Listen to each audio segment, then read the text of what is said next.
എല്ലാ സുഹൃത്തുക്കൾക്കും പുതിയ വീഡിയോയിലേക്ക് സ്വാഗതം. ഇന്നിപ്പോൾ വന്നിരിക്കുന്നത് യൂറോകപ്പ് ഇപ്പോൾ pre quarter lineup round of 16 lineup പ്രഖ്യാപിച്ചു കഴിഞ്ഞു. ഇനിയുള്ള ദിവസങ്ങളിൽ ഒരു ഭാഗ്യപരിശീലനത്തിന് സമയമില്ല ടീമുകൾക്കൊന്നും. മത്സരം തോറ്റു കഴിഞ്ഞാൽ ഡയറക്റ്റ് പുറത്തു പോകാവുന്ന സ്ഥിതിയിലേക്ക് നോക്കൌട്ട് റൗണ്ടുകൾ സ്റ്റാർട്ട് ചെയ്യാൻ പോവുകയാണ്. അപ്പോൾ ഈ സമയത്ത് ഒരു ചെറിയൊരു പ്രഡിക്ഷൻ നടത്താൻ വേണ്ടി ശ്രമിക്കുകയാണ്. ഇത് ശരിയായിക്കൊള്ളണമെന്നില്ല, ചിലപ്പോൾ ശരിയായേക്കാം. എല്ലാം ഫുട്ബോൾ ആയതുകൊണ്ട് എന്ത് സംഭവിക്കാം എന്നുള്ളൊരു കാര്യം നമ്മളെ മുമ്പിലുണ്ട്. അതുകൊണ്ട് തന്നെ ഒരു പക്ഷേ ശരിയായേക്കാം, കൂടുതൽ ശതമാനവും തെറ്റാനാണ് ചാൻസും. കാരണം ഈ പറഞ്ഞതുപോലാണ്, വളരെ അൺപ്രഡിക്റ്റബിൾ ആയിട്ടുള്ള ഒരു ഗെയിമാണ് ഫുട്ബോൾ എന്നുള്ളത് എല്ലാവർക്കും അറിയാം. പല റിസൾട്ടുകളും പ്രതീക്ഷിക്കാത്ത റിസൾട്ടുകളും നമ്മൾ ഈ ഗ്രൂപ്പ് ഘട്ടത്തിൽ തന്നെ കണ്ടു. ഇപ്പോൾ ഏറ്റവും ലേറ്റസ്റ്റ് ആയിട്ടുള്ളത് പറഞ്ഞു കഴിഞ്ഞാൽ ജോർജിയ 75ാം റാങ്കിലുള്ള ഒരു ജോർജിയ 6ാം റാങ്കിലുള്ള പോർച്ചുഗലിനെ അട്ടിമറിച്ചു. അതുപോലെ പിന്നെ ഫ്രാൻസും നെതർലാൻഡും ഒക്കെ ഉള്ള ഗ്രൂപ്പിൽ ഓസ്ട്രിയ 1ാം സ്ഥാനത്തെത്തി. ബെൽജിയം ഉള്ള ഗ്രൂപ്പിൽ റൊമാനിയ 1ാം സ്ഥാനത്തെത്തി. ഇങ്ങനെ തുടങ്ങിയിട്ട് വളരെ അൺപ്രഡിക്റ്റബിൾ ആയിട്ടുള്ള പല റിസൾട്ടുകളും ഈ യൂറോ കപ്പിൽ വന്നിട്ടുണ്ട്. അതുകൊണ്ട് തന്നെയാണ് ഞാൻ പറയാൻ കാരണം. ജസ്റ്റ് യൂറോ കപ്പുമായി ബന്ധപ്പെട്ട ഒരു വീഡിയോ ചെയ്യണമെന്ന് കുറേ ദിവസമായി വിചാരിക്കുന്നു. നമ്മളെ ചാനൽ നമ്മൾ എന്തും എടുക്കും, അതുകൊണ്ട് തന്നെ പ്രശ്നമില്ല. ഇന്ന കാര്യങ്ങൾ മാത്രമേ എയിം ചെയ്ത് ചെയ്യൂ എന്നുള്ള വാശിയൊന്നും എനിക്കില്ല. അപ്പം ഞാൻ എല്ലാ കാര്യങ്ങളും ചെയ്യലുണ്ട്. അത് വേറെ എന്തെങ്കിലും ഒരു നേട്ടങ്ങളൊന്നും മുന്നിൽ കണ്ടിട്ടൊന്നുമല്ല, ജസ്റ്റ് എൻ്റെ ഒരു സാറ്റിസ്ഫാക്ഷന് വേണ്ടി മാത്രം ചെയ്യാണ്. എനിക്കിങ്ങനെ ചെയ്യാൻ തോന്നുമ്പോൾ ചെയ്യൂ, അത്രേ ഉള്ളൂ. അതുകൊണ്ട് തന്നെ മുമ്പ് പ്രഡിക്ഷൻ ചെയ്യണമെന്ന് വിചാരിച്ചിരുന്നു. പക്ഷേ ആ സമയത്ത് പ്രഡിക്ഷൻ കുറച്ച് ബുദ്ധിമുട്ടുള്ളൊരു സംഭവം. കാരണം പല ഗ്രൂപ്പിൽ നിന്ന് 3 ടീം യോഗ്യത നേടാൻ നല്ല സാധ്യതയുണ്ട്. കാരണം 24 ടീമുകളാണുള്ളത്. അതിൽ 12 ടീമുകൾ ഡയറക്റ്റ് ആയിട്ടും മികച്ച 3ാം സ്ഥാനക്കാരായിട്ട് 4 പേരും യോഗ്യത നേടും. അതുകൊണ്ട് തന്നെ ആ ഒരു അടുത്ത റൗണ്ടിലുള്ള ഒരു യഥാർത്ഥ ലൈനപ്പ് അല്ലെങ്കിൽ ആരൊക്കെ മുന്നോട്ട് പോകുമെന്ന് നമുക്ക് അത്ര പെട്ടെന്നൊരു പ്രെഡിക്റ്റ് ചെയ്യാൻ പറ്റാത്തൊരു സ്ഥിതി ഉണ്ടായിരുന്നു. അതുകൊണ്ട് തന്നെ ഒരു കാര്യമായ പ്രഡിക്ഷൻ ഒന്നും അന്ന് നടത്തിയിട്ടില്ല. പക്ഷെ ഇപ്പം 16 ടീമുകൾ കൃത്യമായിട്ട് തിരഞ്ഞെടുക്കപ്പെട്ട് കഴിഞ്ഞു. അതിൽ നിന്ന് വിവിധ ടീമുകളൊക്കെ ഓരോ റൗണ്ടുകളിലായിട്ട് നോക്കൌട്ട് ചെയ്യപ്പെട്ടിട്ട് അടുത്ത റൗണ്ടിലേക്ക് ഫൈനലിലേക്ക് എത്തുന്ന രീതിയിലാണ് നോക്കൌട്ട് ക്രമീകരിച്ചിരിക്കുന്നത്. ഇപ്പോൾ നോക്കൌട്ടിന്റെ ഒരു ഏകദേശ ഫിക്സ്ചർ കണ്ട ആളുകൾക്ക് മനസ്സിലാവും. അപ്പോൾ നമുക്ക് വേണമെങ്കിൽ ഒരു left side pool, right side pool, അങ്ങനെ 2 പൂളായിട്ട് തരംതിരിക്കുകയാണെങ്കിൽ ഈ ലെഫ്റ്റ് സൈഡ് പൂളിലാണ് കൂടുതൽ പേരും, അതായത് കൂടുതൽ പേരും എന്ന് ഉദ്ദേശിച്ചത് ഫുട്ബോളിലെ യൂറോപ്പിലെ ഏറ്റവും മികച്ച പല ടീമുകളും ലെഫ്റ്റ് സൈഡ് പൂളിലാണുള്ളത്. അതായത് Spain, Georgia, Germany, Denmark, Portugal, Slovenia, France, Belgium. ഇതിൽ സ്പെയിൻ ജോർജിയയെ നേരിടും, ജർമ്മനി ഡെൻമാർക്കിനെ നേരിടും. അതുപോലെ പോർച്ചുഗൽ സ്ലോവേനിയയെ നേരിടും, ഫ്രാൻസ് ബെൽജിയത്തെ നേരിടും. ഇങ്ങനെയാണ് ഈ സൈഡിലെ ഒരു ഫിക്സ്ചർ കിടക്കുന്നത്. അപ്പോൾ ഈ സൈഡിലുള്ള ഈ 8 ടീമുകൾ തമ്മിൽ പോരടിച്ചിട്ട്, അല്ലെങ്കിൽ ഈ 8 ടീമുകൾ തമ്മിൽ നോക്കൌട്ട് റൗണ്ടിൽ പോരാടി ഓരോ ടീമുകൾ ഇങ്ങനെ നോക്കൌട്ടായി പിന്നീട് ഫൈനലിൽ എത്തുന്ന രീതിയാണ്. അതുപോലെ തന്നെയാണ് റൈറ്റ് സൈഡിലെ പൂളിലും വരുന്നത്.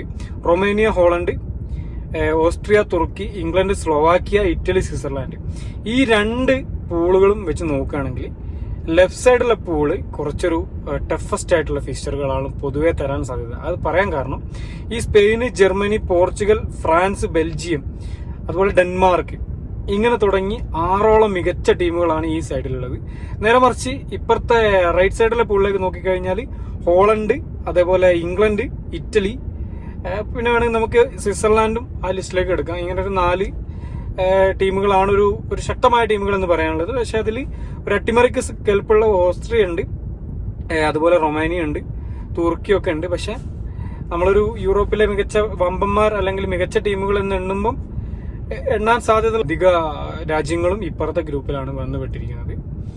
അപ്പൊ നമുക്കൊരു ജസ്റ്റ് ഒരു പ്രഡിക്ഷനിലേക്ക് നോക്കുകയാണെങ്കിൽ സ്പെയിനും ജോർജിയയും തമ്മിലാണ് ആദ്യത്തെ മത്സരം. അതിൽ സ്പെയിൻ തന്നെ കംഫർട്ടബിളായി വിജയിച്ച് കയറും എന്ന് കരുതാം. അത് കഴിഞ്ഞ് ജർമ്മനി, ഡെൻമാർക്ക്, അതിൽ ജർമ്മനി തന്നെ വിജയിച്ച് കയറും എന്നുള്ളൊരു പ്രതീക്ഷയാണ് മുമ്പിലുള്ളത്. പിന്നെ പോർച്ചുഗൽ, സ്ലോവേനിയ, അതിൽ പോർച്ചുഗൽ വിജയിച്ച് കയറും. ഫ്രാൻസ്, ബെൽജിയം, ഇതിൽ ഫ്രാൻസ് വിജയിച്ച് കയറും എന്ന് തന്നെയാണ് നമ്മൾ പ്രതീക്ഷിക്കുന്നത്. ഈ റൗണ്ട് ഓഫ് 16 ഏറ്റവും മികച്ച പോരാട്ടങ്ങളൊന്ന് തന്നെ ചിലപ്പം ഫ്രാൻസും ബെൽജിയം തമ്മിലുള്ള പോരാട്ടം മാറാൻ സാധ്യതയുണ്ട്. അപ്പോൾ ആ ഒരു അതിൽ നിന്ന് അടുത്ത റൗണ്ടിലേക്ക് മുന്നേറിയ ടീമുകൾ നോക്കുകയാണെങ്കിൽ സ്പെയിന്, ജർമ്മനി, പോർച്ചുഗൽ, ഫ്രാൻസ്. ഇതിൽ സ്പെയിന് ജർമ്മനിയെ നേരിടും, പോർച്ചുഗൽ ഫ്രാൻസിനെ നേരിടുമെന്നാണ് നമ്മളൊരു നിഗമനം. അതിൽ സ്പെയിന് ജർമ്മനി ഒരു അൺപ്രഡിക്റ്റബിൾ ആയിട്ടുള്ള ഒരു മത്സരം ആണ് എന്ന് പറയാം. പക്ഷെ എന്നാലും കൂടെ ചെറിയൊരു എഡ്ജ് നമുക്ക് ജർമ്മനിക്ക് കൊടുക്കുക. കാരണം അത് അവർക്ക് ആതിഥേയർ എന്ന ഒരു വലിയൊരു മുൻതൂക്കമുണ്ട്, അവിടെ കാണികളുടെ വലിയ സപ്പോർട്ടുണ്ട്. സ്പെയിനിനെ കുറച്ച് കാണല്ല, പക്ഷെ കുറച്ചും കൂടെ ഒരു എഡ്ജ് നമ്മൾ ഇപ്പൊ ഒരു പെർസെന്റേജ് അടിസ്ഥാനത്തിൽ നോക്കുകയാണെങ്കിൽ ഒരു 55% വിജയസാധ്യത ജർമ്മനിക്ക് ഉണ്ട് എന്ന് പറയാം. ഒരു 45% വിജയസാധ്യത പിന്നെ സ്പെയിൻ ഉണ്ട് എന്നുള്ള രീതിയിലാണ് ഞാൻ ഉദ്ദേശിച്ചത്. അതായത് ചെറിയൊരു എഡ്ജ് നമ്മളെ ജർമ്മനിക്ക് പോകും. അത് കഴിഞ്ഞ് പോർച്ചുഗൽ ഫ്രാൻസ് മത്സരത്തിൽ അതും വളരെ ഒരു അൺപ്രഡിക്റ്റബിൾ ആയിട്ടുള്ള മത്സരമാണ്. പക്ഷെ നിലവിലൊരു ഫോം വെച്ച് നോക്കുകയാണെങ്കിൽ എനിക്ക് തോന്നുന്നത് ആ മത്സരം പോർച്ചുഗൽ വിജയിച്ച് കയറാനുള്ളൊരു സാധ്യത കാണുന്നുണ്ട്. അതായത് ഞാൻ നേരത്തെ പറഞ്ഞ പോലെ ചെറിയൊരു എഡ്ജ് പോർച്ചുഗലാണ്. കാരണം ഫ്രാൻസിന് നല്ല ടീം ഉണ്ടെങ്കിലും ആ ടീമിനൊത്തൊരു പ്രകടനം ഇതുവരെ അവർ പുറത്തെടുത്തിട്ടില്ല. അപ്പൊ നമ്മൾ ഒരു സെമി ഫൈനലിലേക്ക് നോക്കുകയാണെങ്കിൽ സെമി ഫൈനലിൽ ജർമ്മനി പോർച്ചുഗൽ തമ്മിൽ മത്സരം വരാനാണ് സാധ്യത. ഇതൊക്കെ നമ്മളുടെ നിഗമനാണ്, ജസ്റ്റ് ചെറിയൊരു പ്രഡിക്ഷനാണ്, ശരിയായിക്കൊള്ളണമെന്നില്ല എന്നുള്ളത് ഞാൻ ആദ്യം തന്നെ പറഞ്ഞു. അപ്പൊ ജർമ്മനി അതേപോലെ പോർച്ചുഗൽ സെമി ഫൈനലിൽ വരും. അതിൽ ജർമ്മനി ഫൈനലിലേക്ക് എത്തും എന്നാണ് പ്രതീക്ഷിക്കുന്നത്. ഈ പറഞ്ഞതുപോലെ രണ്ട് ടീമുകളും ഒരുപോലെ കരുത്തനാണ്, രണ്ട് ടീമിനും സാധ്യത ഉണ്ട്. പക്ഷെ ചെറിയൊരു എഡ്ജ് ആതിഥേയർ എന്ന നിലയ്ക്ക് പിന്നെ അത്യാവശ്യം മോശമില്ലാത്തൊരു ടീമുണ്ട്, നല്ല പ്രകടനം നടത്തുന്നുണ്ട് ഈ യൂറോ കപ്പിൽ. അങ്ങനെ എല്ലാം കൊണ്ടും ഒരു ഈ ജർമ്മനിക്ക് അനുകൂലമായിട്ടുള്ളൊരു സാഹചര്യം നിലവിലുണ്ട്. അതുകൊണ്ട് തന്നെ ഈ പൂളിൽ നിന്ന് ജർമ്മനി ഫൈനലിലെത്തുന്നതാണ് നമ്മൾ പ്രതീക്ഷിക്കുന്നത്. അടുത്ത മത്സരം അടുത്ത പൂളിൽ വരുന്നത്, അതായത് നമ്മൾ നേരത്തെ പറഞ്ഞ റൈറ്റ് സൈഡിലെ പൂളിലെ മത്സരങ്ങൾ നോക്കുകയാണെങ്കിൽ റൊമേനിയ ഹോളണ്ട്. ഈ മത്സരത്തിൽ ഒരു സാധ്യത ഹോളണ്ടിനാണ്. ഒന്നാമത്തെ കാരണം ഹോളണ്ട് അത്യാവശ്യം നല്ല ടീം ഉണ്ട് എന്നുള്ളതാണ്. പക്ഷെ റൊമേനിയ ഒരു അട്ടിമറിക്ക് കെൽപ്പുള്ള ടീം തന്നെയാണ്. പക്ഷെ രണ്ട് ടീമുകളെയും കമ്പയർ ചെയ്ത് നോക്കുകയാണെങ്കിൽ ഒരു കംഫർട്ടബിൾ ആയിട്ടുള്ള വിജയസാധ്യത ഹോളണ്ടിനാണ് കാണുന്നത്. ഒരു വലിയൊരു അട്ടിമറി ഉണ്ടാവില്ല എന്ന് പ്രതീക്ഷിക്കാം. അടുത്തത് ഓസ്ട്രിയ തുർക്കിയാണ്. ഈ മത്സരം ഈ പറഞ്ഞതുപോലെ വളരെ അൺപ്രഡിക്റ്റബിൾ ആയിട്ടുള്ള മത്സരമാണ്. രണ്ട് ടീമുകളും ശക്തരാണ്. പക്ഷെ ഈ നിലവിലെ ഫോം വെച്ച് നോക്കുകയാണെങ്കിൽ ഓസ്ട്രിയക്കാണ് ഈ മത്സരത്തിൽ വിജയിച്ച് കയറാനുള്ള സാധ്യത കൂടുതലുള്ളത്. അതും ഒരു നേരിയ എഡ്ജല്ല ഞാൻ കാണുന്നത്, ഒരു നല്ല കംഫർട്ടബിൾ ആയിട്ടുള്ള ഒരു സാധ്യതയാണ് കാണുന്നത്. പിന്നെ ഇംഗ്ലണ്ട് സ്ലോവാക്കിയ, അതിൽ ഇംഗ്ലണ്ട് വിജയിച്ച് കയറും എന്ന് തന്നെ പ്രതീക്ഷിക്കുക. അതും ഈ പറഞ്ഞതുപോലെ ഒരു നേരിയ എഡ്ജല്ല, ഒരു കംഫർട്ടബിൾ ആയിട്ടുള്ള ഒരു സാധ്യതയാണ് കാണുന്നത്. പിന്നീടുള്ള മത്സരം ഇറ്റലി സ്വിറ്റ്സർലാൻഡ് മത്സരമാണ്. ഇതിൽ സ്വിറ്റ്സർലാൻഡ് ജയിക്കും എന്നാണ് ഞാൻ പ്രതീക്ഷിക്കുന്നത്. കാരണം സ്വിറ്റ്സർലാൻഡ് നല്ല ഫോമിലാണ് നിലവിൽ കളിച്ചുകൊണ്ടിരിക്കുന്നത്. ഈ മത്സരത്തിൽ സ്വിറ്റ്സർലാൻഡ് ജയിച്ചു കയറും. അപ്പം അങ്ങനെ നോക്കുമ്പം ഹോളണ്ട് ഓസ്ട്രിയ മത്സരവും ഇംഗ്ലണ്ട് സ്വിറ്റ്സർലാൻഡ് മത്സരവും ആയിരിക്കും വരാൻ സാധ്യത. അപ്പൊ ഈ ഹോളണ്ട് ഓസ്ട്രിയ മത്സരത്തിൽ ഞാൻ ഓസ്ട്രിയ വിജയിച്ച് കയറുമെന്നാണ് ഞാൻ പ്രതീക്ഷിക്കുന്നത്. ഈ യൂറോ കപ്പിൽ ഡാർക്ക് ഹോഴ്സസ് അല്ലെങ്കിൽ കറുത്ത കുതിരകളാവാൻ ഏറ്റവും സാധ്യതയുള്ള ഒരു ടീമാണ് ഈ ഓസ്ട്രിയ.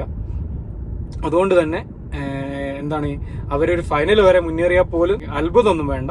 അവർക്ക് ഡാർക്ക് ഹോഴ്സ് ആവാനുള്ള എല്ലാ കരുത്തും ഉണ്ടെന്ന് അവർ തെളിയിച്ചു കഴിഞ്ഞു.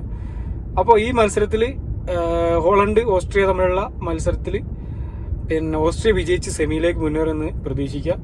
ഇംഗ്ലണ്ട് സ്വിറ്റ്സർലാൻഡ് മത്സരത്തിൽ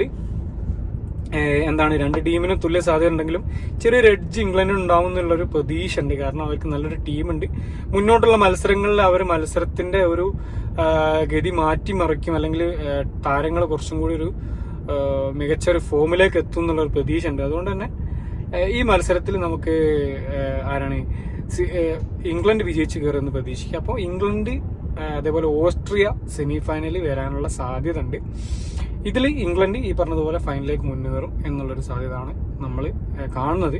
ഓസ്ട്രിയക്കും ചാൻസ് ഉണ്ട്. പക്ഷെ ഇത്ര വലിയൊരു മത്സരത്തിന്റെ ഒരു കനം താങ്ങാൻ, അല്ലെങ്കിൽ ഇത്ര മത്സരത്തിന്റെ ഒരു വലിയ മത്സരത്തിന്റെ പ്രഷർ താങ്ങാൻ ഓസ്ട്രിയ പോലുള്ള ഒരു ചെറിയ ടീമിന് സാധിക്കുമോ എന്നുള്ളത് കണ്ടറിയേണ്ട ഒരു കാര്യമാണ്. പക്ഷെ നേരിയ ഒരു എഡ്ജേ നമുക്ക് ഇംഗ്ലണ്ടിന് കൊടുക്കാൻ സാധിക്കുള്ളൂ. കാരണം ഈ പറഞ്ഞതുപോലെ ഓസ്ട്രിയ നല്ല ഫോമിലാണ് കളിക്കുന്നത്. കോച്ചിന്റെ ടാക്ടിക്സിനനുസരിച്ച് നല്ല രീതിയിൽ കളിക്കുന്ന ഒരു ഗ്രൂപ്പ് അവർക്കുണ്ട്. അതുകൊണ്ട് തന്നെ അവർ മുന്നേറിയാൽ വലിയ അത്ഭുതമൊന്നും കാണണ്ട. പക്ഷെ നമ്മളൊരു നിഗമനം നോക്കുകയാണെങ്കിൽ ഈ പറഞ്ഞതുപോലെ ഇംഗ്ലണ്ട് വിജയിച്ച് കയറും എന്നാണ് പ്രതീക്ഷിക്കുന്നത്. കാരണം ഞാൻ നേരത്തെ പറഞ്ഞല്ലോ, ഈ രണ്ട് പൂളുകൾ വെച്ച് നോക്കുകയാണെങ്കിൽ ലെഫ്റ്റ് സൈഡിലെയും റൈറ്റ് സൈഡിലെയും ഈ രണ്ട് പൂളുകൾ വെച്ച് നോക്കുകയാണെങ്കിൽ അതിൽ ഈ ഇംഗ്ലണ്ടിന് നല്ല ഒരു കുറച്ചുകൂടി ഈസിയസ്റ്റ് ആയിട്ടുള്ള ഒരു പാത്താണ് കിട്ടിയത്. മറ്റുള്ള ടീമുകൾ ഈ സൈഡിലെ ലെഫ്റ്റ് സൈഡിലെ പൂള് വെച്ച് നോക്കുകയാണെങ്കിൽ ഈ സൈഡിൽ കുറച്ചും കൂടെ ഒരു ഈസി ആയിട്ടുള്ള പാത്താണ്. അപ്പോൾ നമ്മൾ പ്രതീക്ഷിക്കുന്ന ഒരു ഫൈനൽ ജർമ്മനി വേഴ്സസ് ഇംഗ്ലണ്ട് ആണ്. ഇതിൽ ജർമ്മനി വിജയിച്ച് കയറും എന്നുള്ളൊരു പ്രതീക്ഷയാണ് നമുക്കുള്ളത്, അല്ലെങ്കിൽ ഒരു നിഗമനമാണ് നമ്മുടേത്. അതൊന്നും ശരിയായിക്കോളണമെന്നില്ല എന്ന് ഞാൻ ആദ്യമേ പറഞ്ഞു. ചിലപ്പം കംപ്ലീറ്റ്ലി തെറ്റാനും നല്ല സാധ്യതയുണ്ട്. പക്ഷെ നമ്മളൊരു രസത്തിന്റെ പുറത്ത് ചെയ്യുന്ന, നമ്മളൊരു ക്യൂരിയോസിറ്റിന്റെ പുറത്ത് ചെയ്യുന്ന ചെറിയൊരു വീഡിയോ ആണ്. അപ്പോൾ ഈ യൂറോ കപ്പിൽ ഏറ്റവും കൂടുതൽ അല്ലെങ്കിൽ യൂറോ കപ്പ് നേടാൻ ഏറ്റവും കൂടുതൽ സാധ്യതയുള്ള ടീമായിട്ട് നമുക്ക് ജർമ്മനിയെ കാണാം എന്നാണ് ഞാൻ പ്രതീക്ഷിക്കുന്നത്. പിന്നെ പറഞ്ഞതുപോലെ സ്പെയിനിന് നല്ല ചാൻസ് ഉണ്ട്. കാരണം ജർമ്മനി സ്പെയിൻ തമ്മിലുള്ള മത്സരത്തിൽ വിജയിക്കുന്ന ആള് കപ്പ് നേടുമെന്നാണ് ഞാൻ പ്രതീക്ഷിക്കുന്നത്. ആ മത്സരത്തിൽ സ്പെയിൻ വിജയിച്ച് കയറുകയാണെങ്കിൽ നമ്മൾ പറഞ്ഞതിന്റെ ഓപ്പോസിറ്റ് ആയിട്ട്, അതായത് നമ്മളെ ഒരു പ്രവചനം അല്ലെങ്കിൽ നമ്മളൊരു നിഗമനം എന്ന് പറയുന്നത് ജർമ്മനി അടിക്കുന്നതാണ്. പക്ഷെ എന്തെങ്കിലും കാരണവശാൽ ജർമ്മനി വേഴ്സസ് സ്പെയിൻ മത്സരത്തിൽ സ്പെയിൻ വിജയിച്ച് കയറുന്ന ഒരു സിറ്റുവേഷൻ വന്നു കഴിഞ്ഞാൽ സ്പെയിൻ കപ്പ് നേടാൻ നല്ല സാധ്യതയുണ്ട്. പക്ഷെ കാരണം ആ മത്സരം വിജയിക്കുന്ന ആൾ കപ്പ് നേടും എന്നുള്ളൊരു നിഗമനമാണ് എൻ്റെത്. കാരണം രണ്ട് ടീമും നല്ല പ്രകടനമാണ് ഈ യൂറോ കപ്പിൽ കാഴ്ചവെക്കുന്നത്. മറ്റുള്ള എല്ലാ ടീമുകളെ അപേക്ഷിച്ച് നോക്കുകയാണെങ്കിൽ ഏറ്റവും കംഫർട്ടബിൾ ആയിട്ട് ഗ്രൂപ്പ് ഘട്ടം കിടന്നതും ഈ രണ്ട് ടീമുകളാണ്. അതുകൊണ്ട് തന്നെ ഈ രണ്ട് ടീമുകൾക്കും ഒരു തുല്യമായ സാധ്യത ഞാൻ കാണുന്നുണ്ട്. പക്ഷെ ഈ പറഞ്ഞതുപോലെ ജർമ്മനി സ്പെയിൻ മത്സരത്തിൽ ഒരു നേരിയ എഡ്ജ് ജർമ്മനിക്ക് ആയതുകൊണ്ട് തന്നെ അവർ മുന്നേറി ഫൈനലെത്തി കപ്പ് നേടും എന്നുള്ളൊരു സ്ഥിതിവിശേഷം ഉണ്ടാവും എന്നുള്ളൊരു നിഗമനമാണ് നമ്മുടേത്. ബാക്കിയൊക്കെ നമുക്ക് വരുന്നിടത്ത് വെച്ച് കാണാം. വീണ്ടും പറയാണ്, ഫുട്ബോളാണ്, എന്ത് വേണമെങ്കിലും സംഭവിക്കാം. ഞാനിതൊരു ക്യൂരിയോസിറ്റിന്റെ പുറത്ത്, ഒരു രസത്തിന്റെ പുറത്ത്, ഒരു ആവേശത്തിന്റെ പുറത്ത് ചെയ്യുന്ന ഒരു വീഡിയോ ആണ്. അപ്പോൾ ഇത് ആ ഒരു രീതിയിൽ മാത്രം കാണാം. അപ്പോൾ thank you for watching. Have A nice day. വീണ്ടും അടുത്ത വീഡിയോയുമായി കാണാൻ ശ്രമിക്കാം. അപ്പോൾ ബൈ.